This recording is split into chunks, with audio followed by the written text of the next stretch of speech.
Hi friends, welcome to my channel Chandu blogs. ಇದು ನನ್ನ first YouTube blog. ನನ್ನ ಹೆಸರು ಚಂದ್ರಕಲಾ. ಸೊ ಬೆಂಗಳೂರಲ್ಲಿರೋರಿಗೆ ಎಲ್ಲಾದರೂ ಆಚೆ ಹೋಗೋಣ ಅಂತ ಯೋಚನೆ ಮಾಡೋದ್ರಲ್ಲೇ ಅರ್ಧ ದಿನ ಕಳೆದೋಗ್ಬಿಡುತ್ತೆ. ಇನ್ನು ಅರ್ಧ ದಿನದಲ್ಲಿ ಹೋಗಿ ಬರೋಂಥ ಜಾಗ, ಅದು 30 ಕಿಲೋಮೀಟರ್ಸ್ ಒಳಗಡೆ ಹೋಗಿ ಬರೋಂಥ ಜಾಗ ಒಂದಿದೆ. ಬನ್ನಿ ಹೋಗೋಣ. ನಾವಿವತ್ತು ಹೋಗ್ತಿದ್ದೀವಿ ಕನಕಪುರ ಹತ್ರ ಇರೋ ಪೆಟ್ ಸೆಂಚುರಿಗೆ. ಅಲ್ಲಿ ಎಂಟ್ರಿ ಫೀಸ್ 400 ಇದೆ. 3 ಇಯರ್ಸ್ ಒಳಗಡೆ ಇರೋರಿಗೆ ಏನಿಲ್ಲ, ಫೀಸ್ ಇಲ್ಲ. 3 ಇಯರ್ಸ್ ಮೇಲ್ಗಡೆ ಇರೋರಿಗೆ, ದೊಡ್ಡವರಿಗೆ ಎಲ್ರಿಗೂ 400, ಎಲ್ರಿಗೂ 400. ಎಂಟರ್ ಆಗ್ತಿದ್ದಂಗೆ ಈ ಥರ ಒಂದು ಫೇಸ್ ಸಿಗುತ್ತೆ. ಇಲ್ಲೇ ಎಂಟ್ರಿ ಫೀಸ್ ತೊಗೊಂಡು ನಾವು ಸ್ಲಿಪ್ ಕೊಡ್ತಾರೆ. ಸ್ಲಿಪ್ ಈಸ್ಕೊಂಡು, ಜಾಸ್ತಿ ಜನ ಇರಲಿಲ್ಲ ಅಂದರೆ ಒಂದು 3-4 ಮೆಂಬರ್ಸ್ ಇದ್ದರೆ ಅಂದರೆ ಇನ್ನೂ ಜಾಸ್ತಿ ಜನ, ಒಂದು 10 ಮೆಂಬರ್ಸ್ ಆಗೋವರೆಗೂ ಸ್ವಲ್ಪ ವೆಯ್ಟ್ ಮಾಡಿಸ್ತಾರೆ. ಆಮೇಲೆ ಎಲ್ಲರೂ ಪದೇ ಹೇಳೋಕ್ಕಾಗಲ್ಲ ಅಂದ್ಬಿಟ್ಟು ಆಮೇಲೆ ಎಲ್ಲರೂ ಬಂದಮೇಲೆ ಒಂದೇ ಸಲ ಹೇಳ್ತಾರೆ. ಸೊ ನಾವು ಒಂದು 10 ಮಿನಿಟ್ಸ್ ವೆಯ್ಟ್ ಮಾಡಿದ್ವಿ, ಒಂದು 15 ಮೆಂಬರ್ಸ್ ಆಗೋವರೆಗೂ. ಆಮೇಲೆ ನಮ್ಮ ಗೈಡ್ ಬಂದರು. ಓಮ್ನಿವರಸ್ ಅನಿಮಲ್ಸ್ನ, ಅಂದರೆ ವೆಜಿಟೇಬಲ್ ತಿನ್ನುವಂಥ ಅನಿಮಲ್ಸ್ನ ನಮಗೆ ಕೊಡ್ತಾರೆ ಅವರು. ನಾವೇ ಹಿಡ್ಕೊಂಡು ಫೀಲ್ ಮಾಡ್ಬೋದು ಮತ್ತು ಟಚ್ ಮಾಡ್ಬೋದು.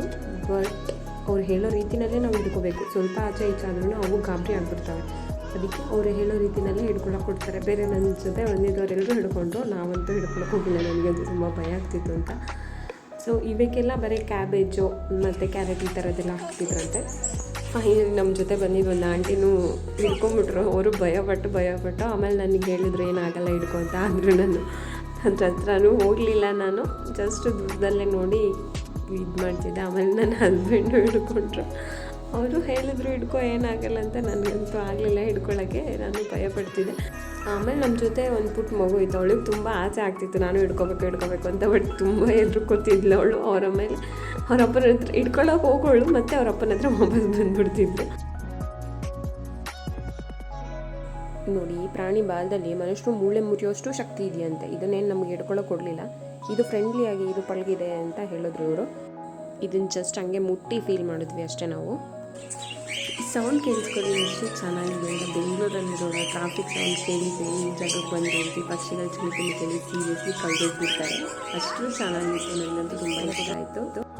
ಆಮೇಲೆ ಕುದುರೆ ಸೈಡಿಗೆ ಬಂದ್ವಿ. ಈ ಕುದುರೆ ಸ್ಪೆಷಾಲಿಟಿ ಏನಂತ ಅಂದರೆ, ಇಲ್ಲಿ ಒಂದು ಬ್ರೌನ್ ಕಲರ್ ಕುದುರೆ ಇದೆ. ಇದು ಕಾಲಿಗೆ ಏಟಾಗಿತ್ತು ಅಂತ ಅಂದ್ಬಿಟ್ಟು ಈ ಟೀಮ್ ಅವರು ರೆಸ್ಕ್ಯೂ ಮಾಡ್ಕೊಂಡು ಅದನ್ನ ಕರ್ಕೊಬಂದಿದ್ರಂತೆ. ಸೊ ಅದು ವೈಟ್ ಕಲರು, ಇದು ಗರ್ಲ್ ಫ್ರೆಂಡು. ಇದನ್ನು ಕರ್ಕೊಬಂದಿದ್ದು ನೋಡಿ, ಜಾಗ ಹುಡ್ಕೊಂಡು ಅದು ಬಂದಿದೆ. ಮತ್ತು ಕುದುರೆಗೆ ಹುಲ್ಲು ತಿನ್ನಿಸೋರು ತಿನ್ನಿಸ್ಬೋದು. ನೆಕ್ಸ್ಟ್ ನಾವು ಬಂದಿದ್ದೆ ಆಮೆಗಳಿರೋ ಸೈಡ್ಗೆ. ಈ ಬಿಸಿಲಿಗೆ ಆಮೆಗಳೆಲ್ಲ ಹೋಗಿ ಒಂದು ಕೊಳ ಇದೆ ಅಲ್ಲ, ಅದ್ರೊಳಗೆಲ್ಲ ಔಸ್ಕೊಬಿಟ್ಟಿದ್ದೋ. ಅವ್ರು ಹೋಗಿ ಪಾಪ ಎಲ್ಲ ತೆಗೆದು ಯಾವುದ್ಯಾವುದು ಇಂಪಾರ್ಟೆಂಟಾಗಿ ಒಂದು ಸ್ಪೆಷಲ್ ಕ್ಯಾರೆಕ್ಟರ್ಸ್ ಇರುತ್ತಲ್ಲ ಅಂಥವನ್ನ ತೆಗೆದು ನಮಗೆ ತೋರಿಸಿದ್ರು. ಈ ಥರ ಜಾಗಗಳಿಗೆ ಮಕ್ಕಳನ್ನ ಕರ್ಕೊಂಡು ಹೋದ್ರಂತೂ ತುಂಬ ಖುಷಿ ಪಡ್ತವೆ. ಸ್ಕೂಲಲ್ಲಿ ಯಾವುದೇ ಒಂದು ಅನಿಮಲ್ದು ಫೀಚರ್ಸು, ಕ್ಯಾರೆಕ್ಟರಿಸ್ಟಿಕ್ಸು ಏನೇನು ಹೇಳ್ಕೊಟ್ಟಿರ್ತಾರೋ ಅದನ್ನೆಲ್ಲ ಇಲ್ಲಿ ಅವರು ರಿಯಲ್ಲಾಗಿ ಟಚ್ ಮಾಡಿ ಫೀಲ್ ಮಾಡಿ ಕಲಿಬೋದು. ನಮ್ಮ ಜೊತೆ ಬಂದಿದ್ದು ಹುಡುಗಿ ಅಂತ ಅವ್ರು ಏನೇ ಕ್ವೆಶನ್ಸ್ ಕೇಳಿದ್ರು ಎಲ್ಲ ಹೇಳ್ತಾ ಇದ್ಲು. ಎಲ್ಲರೂ ಹಿಡ್ಕೊಂಡಾದ್ಮೇಲೆ ನಾನು ಕೊನೆಯಲ್ಲಿ ಹಿಡ್ಕೊಂಡೆ. ಸ್ವಲ್ಪ ಹೊತ್ತು ಹಿಡ್ಕೊಂಡೆ, ತುಂಬ ಚೆನ್ನಾಗಿತ್ತು ಅಂತ ಅನ್ನಿಸ್ತು. ಆಮೇಲೆ ನಮ್ಮ ಜೊತೆ ಬಂದಿದ್ದು ಮಗುನೂ ಹಿಡ್ಕೊಂಡ್ಲು, ಖುಷಿಪಟ್ಲು. ಇಲ್ಲಿಗೆ ಮಕ್ಕಳನ್ನ ಕರ್ಕೊಂಡು ಬಂದರೆ ನಿಜವಾಗ್ಲೂ ಆ ಪ್ರಾಣಿಗಳ ಫೀಚರ್ಸ್ ಎಲ್ಲ ಜಾಸ್ತಿ ಇರುತ್ತೆ. ಅವು ಏನೇನು ತಿಂತವೆ ಅಂತ ಎಲ್ಲನೂ ಡೀಪಾಗಿ ಹೇಳ್ಕೊಡ್ತಾರೆ. ಇವು ರೋಡೆಂಟ್ಸ್ ಅಂತ, ಇಲಿಗಳ ಜಾತಿಗೆ ಸೇರಿದಂತ ಹೇಳಿದ್ರು ಅವರು. ಇದು ಸಿಲ್ವರ್ ಪ್ಲೆಸೆಂಟ್ ಕೋಳಿ ಅಂತೆ. ಇದರಲ್ಲಿ 2ರಲ್ಲಿ ಮೇಲ್ ಯಾವುದು ಫೀಮೇಲ್ ಯಾವುದು ಅಂತ ಕೇಳಿದ್ರು ನಮ್ಮನ್ನ. ನಾನು ವೈಟ್ ಕಲರ್ ಇರೋದೇ ಫೀಮೇಲ್ ಅಂದ್ಕೊಂಡಿದ್ದೆ. ಬಟ್ ಅವ್ರು ಹೇಳಿದ್ರು ಬ್ಯೂಟಿಫುಲ್ ಆಗಿರೋದೆಲ್ಲ ಫೀಮೇಲ್ ಅಲ್ಲ, ಅದು ಮೇಲ್ ಕೋಳಿನೇ ಅಂತ ಹೇಳಿದ್ರು.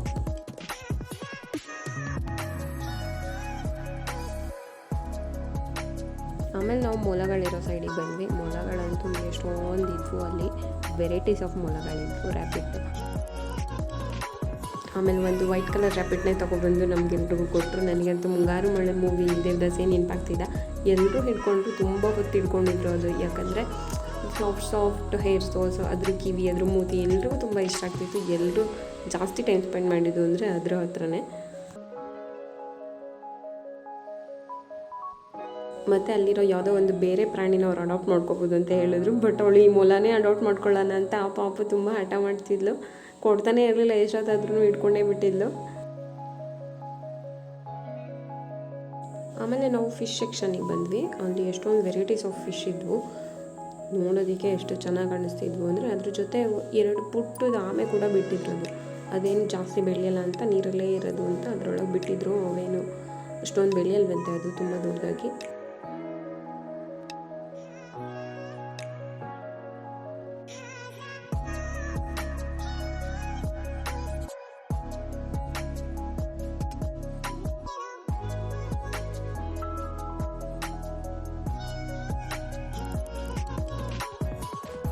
ನೋಡಿ ಈ ಫಿಶ್ಗಳಂತೂ ತುಂಬ ಸ್ಪೆಷಲ್. ಇವು ಫುಡ್ನ ಹೆಂಗೆ ಕ್ಯಾಚ್ ಮಾಡ್ತವೆ ಅಂತ ಅವರು ತೋರಿಸಿದ್ರು ನಮಗೆ.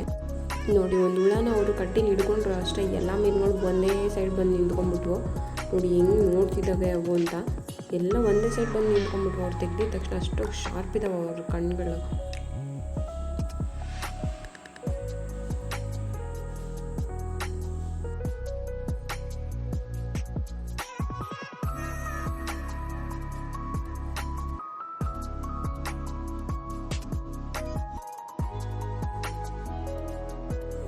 ನೋಡಿ ಅವು ಎಷ್ಟು ಚೆನ್ನಾಗಿ ಟ್ರಿಕ್ಸ್ ಮಾಡ್ತವೆ ಆಹಾರನ ಅವ್ರು ಪಡ್ಕೊಳ್ಳೋದಕ್ಕೆ ಅಂತ.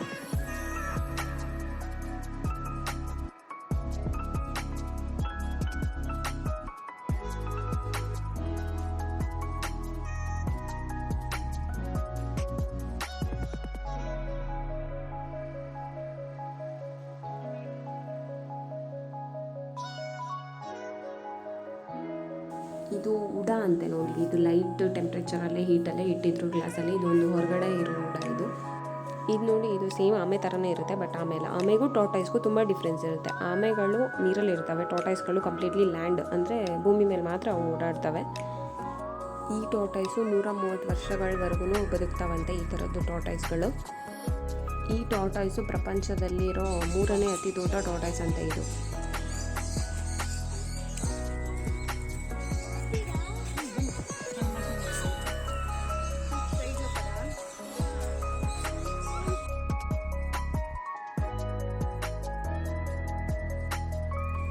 ಇದು ನೋಡಿ, ಇದು ನೋಡೋದಕ್ಕೆ ಆಸ್ಟ್ರಿಚ್ ಥರನೇ ಇದ್ದಾವೆ, ಬಟ್ ಆಸ್ಟ್ರಿಚ್ ಅಲ್ಲ ಇವು, ಈಮೋ ಅಂತ ಕರೀತಾರಂತೆ ಇದನ್ನು. ಈ ಆಸ್ಟ್ರಿಚ್ಗೆ 2 ಕಾಲಲ್ಲಿ 2 ಬೆರಳುಗಳಿರುತ್ತಂತೆ, ಇದಕ್ಕೆ ಈಮೋಗಳಿಗೆ 3 ಬೆರಳುಗಳಿರುತ್ತೆ ಅಂತ ಹೇಳಿದ್ರು ಅವರು.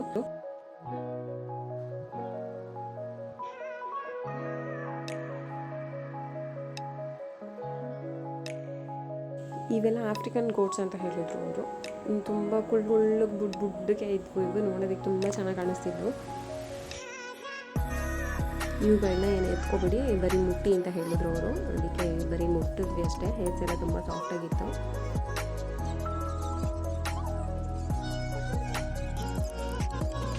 ಫೈನಲಿ ನಮ್ಮದು last part of the journey ಅಂತ ಅಂದರೆ ಈ ಪಕ್ಷಿಗಳನ್ನ ಹತ್ರ ಕರ್ಕೊಂಬಂದರು ನಮ್ಮನ್ನ.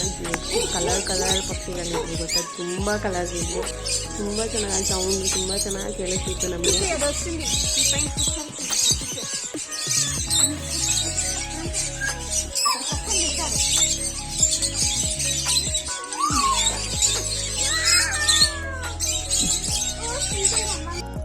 ಒಂದು ದೊಡ್ಡ ಕೇಜಲ್ಲಿ ಎಲ್ಲ ಪಕ್ಷಿಗಳು ಇದ್ವು. ಒಳಗಡೆ ಬಂದು ಕೂರಿಸಿದ್ರು ನಮಗೆ. ಕೂರಿಸಿದ ತಕ್ಷಣ ಒಂದು 4 ಕಾಳು ಕೊಟ್ಟರು. ಕೊಟ್ಟಿದ ತಕ್ಷಣ ಎಷ್ಟು ಸೌಂಡ್ ಮಾಡ್ಕೊಂಡು ಬಂದು ನಮ್ಮ ಮೇಲೆ ಹತ್ತಿದ್ವು, ಕೂತ್ಕೊಂಡ್ವು ಅಂತ ಅಂದರೆ ಏನೋ ಒಂಥರ ಖುಷಿ, ಸಂಭ್ರಮ. ನಮಗಂತೂ ತುಂಬ ಚೆನ್ನಾಗಿತ್ತು ಅನ್ನಿಸ್ತು. ಆ ಫೀಲೇ ಬೇರೆ. ನೀವು ಒಂದ್ಸಲ ಟ್ರೈ ಮಾಡಿ.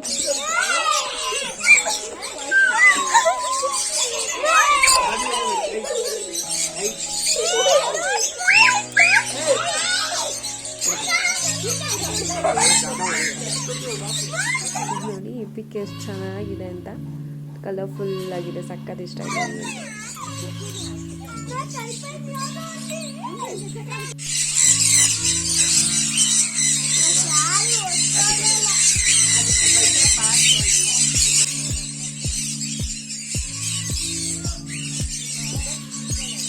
ನನಗಂತೂ ಅಲ್ಲಿಂದ ಆಚೆ ಬಂದಮೇಲೆ ಬೇರೆ ಯಾವುದೋ ಒಂದು ಪ್ರಪಂಚಕ್ಕೆ ಹೋಗಿ ಬಂದ್ವಿ ಅಂತ ಅನ್ನಿಸ್ತು. ಅಷ್ಟು ಖುಷಿ ಆಯಿತು ನನಗೆ.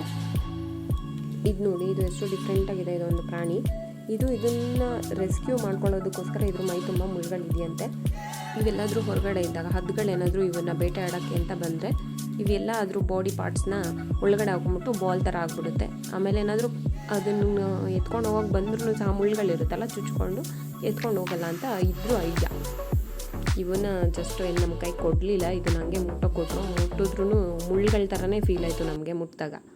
ಸೊ ಇದಾಗಿತ್ತು ಇವತ್ತಿನ ನನ್ನ ಟ್ರಾವೆಲ್ ವ್ಲಾಗ್. ಈ ಎಕ್ಸ್ಪೀರಿಯೆನ್ಸ್ ನನಗೊಂಥರ ಹೊಸದಾಗಿ ಚೆನ್ನಾಗಿತ್ತು, ತುಂಬ ಖುಷಿಯಾಯಿತು. ಎಸ್ಪೆಷಲಿ ನೀವು ನಿಮ್ಮ ಫ್ಯಾಮಿಲಿ, ನಿಮ್ಮ ಮಕ್ಕಳನ್ನ ಕರ್ಕೊಂಡು ಬನ್ನಿ, ತುಂಬ ಖುಷಿ ಪಡ್ತವೆ. ಸೊ ಲೈಕ್ ಮಾಡಿ, ಶೇರ್ ಮಾಡಿ, ಕಮೆಂಟ್ ಮಾಡಿ. Thank you for watching.